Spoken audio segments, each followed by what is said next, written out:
фона на старинната крепост в Велико Търново.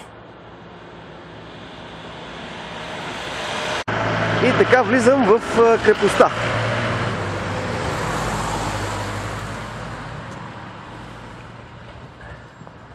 Това трябва да се види отблизо, от класика на Адода. Да благодарим на Господа, че имам здраве и пари да го направя. След всичко, което преживях. На път за юбилея на Иван Неделчев съм в Търново и снимам Царевец, църквата Свети Разче Мърченици. Това би трябвало в далечината да е Балдуинова кула.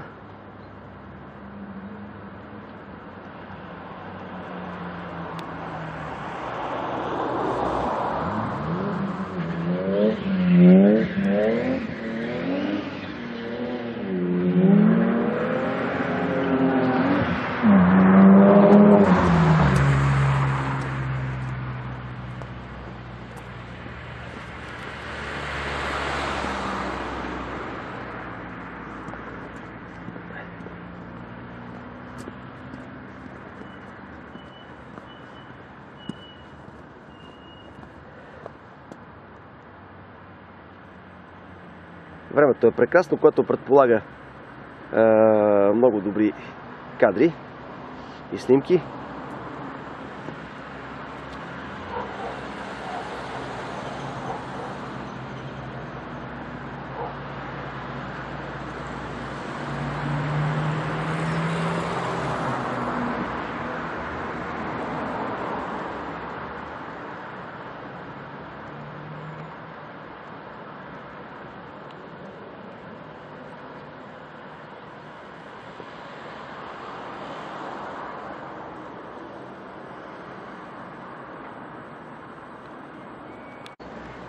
Влизам в крепостта.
Изложено в старини занятия, килими, сувенири.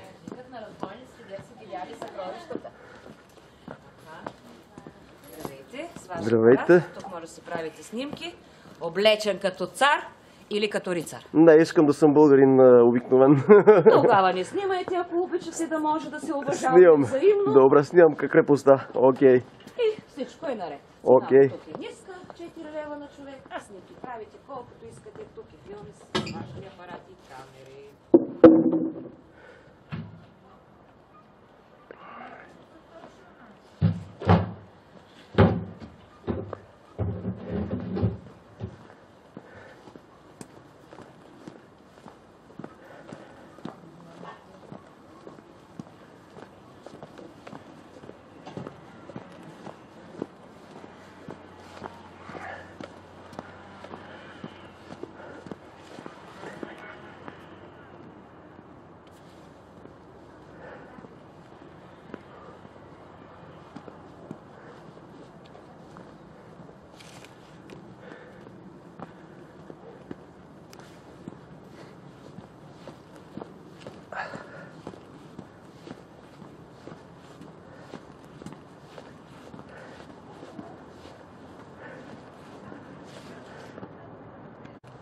Старинна кула.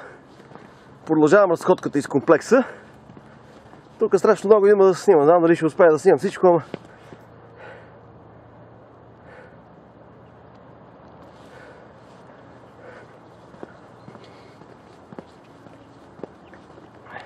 Крепостната стена от интересен ракурс отвътре, не отвън.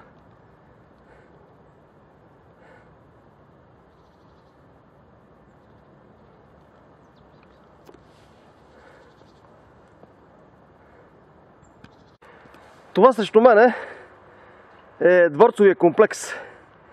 Тук сигурно са живели царя, неговата фамилия, болярите, с възложите му там удобства. На фона на планината.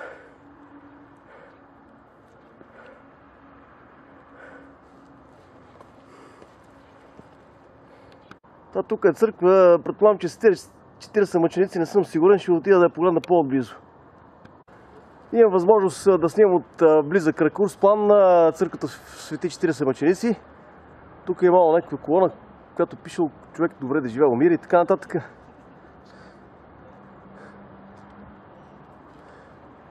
И това на фона на самия град Велико Търново.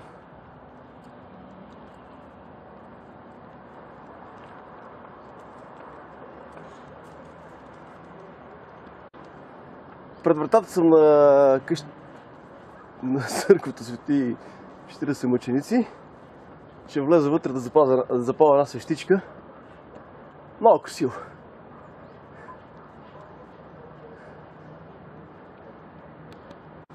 Около мен панорамата е величествена, дворцовия комплекс, крепостните стени, красивата планина около Царевец, хълмове, самия град Велико Търново и тук пропускам каменния мост на река Янтра.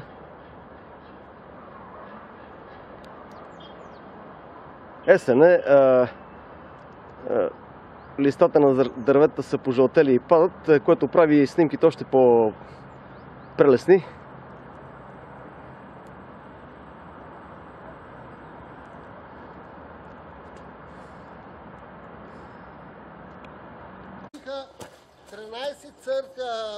Казвай, какво се откри на трапезица? 13 манастира откриха на трапезица. Значи на хълма трапезица се намира църквата Свети Речи мъченици. 13 все богаташки Тук е бил дворцов комплекс някакъв. Да. С много богати. И тия стъпала водят към Балдуиновата кула.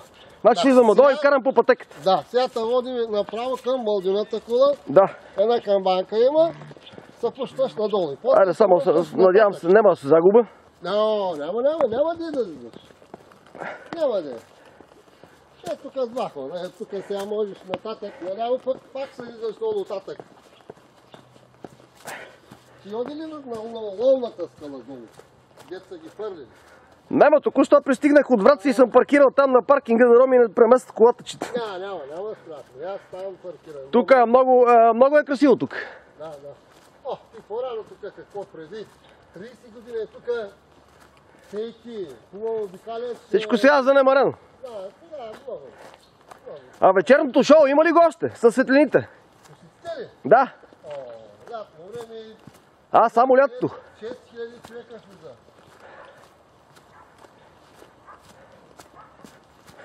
Колко дърва събрахме вчера. И така намерих тук един господин, който ме насочи. Се бях загубил. То тук си е бая голямо пространство. Отправил съм се към Балдуиновата кула. Ала, тук ще я снимаш, още надолу ще я снимаш. Аз се я снимах отдалеч. На кръгчето.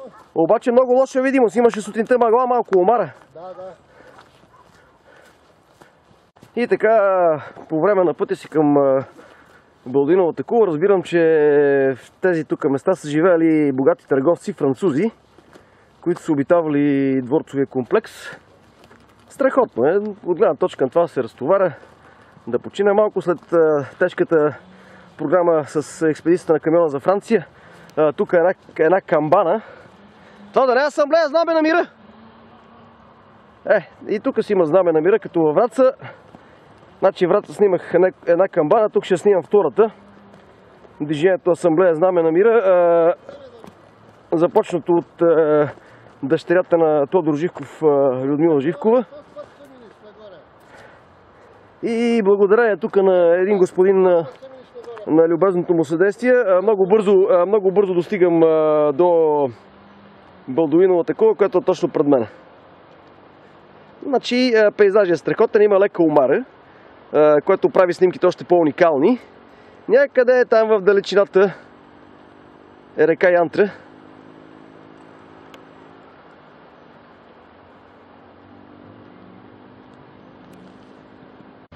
Срещу мен е Балдуиновата кула.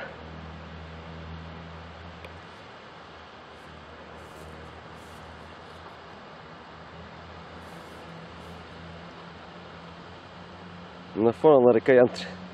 Много красиво. Уникални снимки.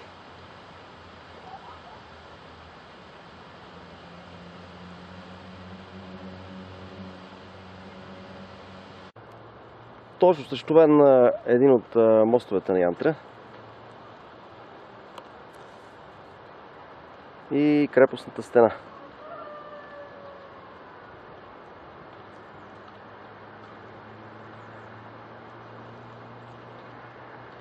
Малко по-нагоре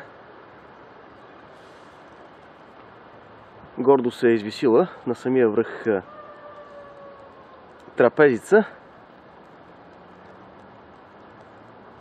църквата Свети 40 мъченици. Значи Балдуиновата кула заснима на по-отблизо.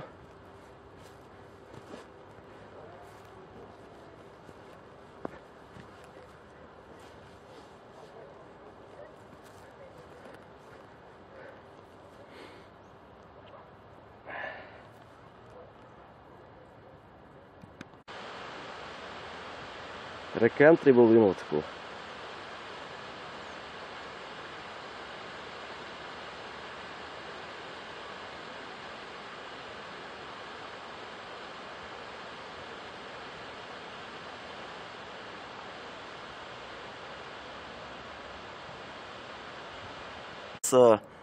Правещият този филм Петър Неделчев на фона на Балдуиновата кула. Страхотно удоволствие изпитвам да се снимам тук, където е доказана мощта и величието на българската държава, където директен двубой сме победили и пленили един рицар. Малко по-друг изглед на Балдуиновата кула с крепостната стена около нея.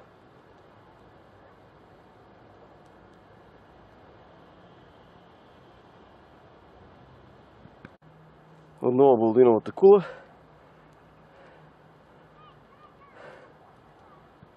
И в момента съм се отправил към изхода на музейната експозиция тук. Вървя по пътеката около крепостната стена. На време тук са се водили страхотни сражения между турци и българи. Някъде 1396 година трябва да е било.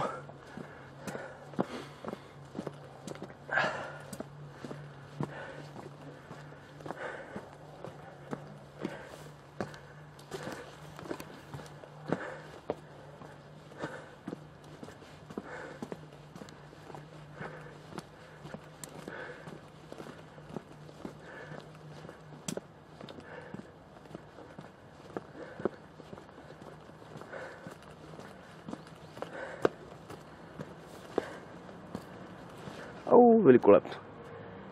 Страхотно време, слънцето е зад мен, което предполага уникални кадри на крепостната стена.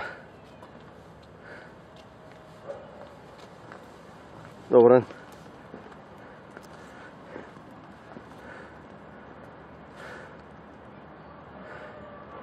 Търново, като стара столица на България, си изключително красив град. Доста дълго време не бях тук. Не съм бил тук. От времето на курсантстването ми във военно-въздушното училище. Помня, че бяхме тук на някакъв преглед на астровата пешена и маршова подготовка в техното военно училище тук в Търново, на сухопътни войски. И цялата тази крепостна страна на фона на великолепната и красива река Янтра. Един от мостовете на Янтра.